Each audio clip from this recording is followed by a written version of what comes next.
ঘুমন্ত অবস্থায় খাদিজা খাতুন নামে ১.৫ বছরের শিশু সন্তানকে বঁটি দিয়ে গলা কেটে হত্যার অভিযোগ উঠেছে আসমা খাতুন নামে এক নারীর বিরুদ্ধে। শুক্রবার দুপুরে 12:30টার দিকে সাতক্ষীরার কলারোয়া উপজেলার বাটারা গ্রামে এ ঘটনা ঘটে। ঘাতক মাকে আটক করে পুলিশ সুপর্দ করেছেন। আটক আসমা উপজেলার কুশুডাঙ্গা গ্রামের তৌহিদুজ্জামানের স্ত্রী ও বাটরা গ্রামের আব্দুল মাজিদের মেয়ে। কলারোয়া থানার ওসি মোহাম্মদ আসাদুজ্জামান জানান, আসমা মানসিক ভারসাম্যহীন বলে প্রাথমিকভাবে মনে করা হচ্ছে।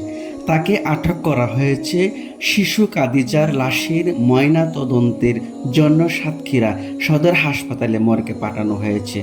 এ ব্যাপারে মামলার প্রস্তুতি চলছে।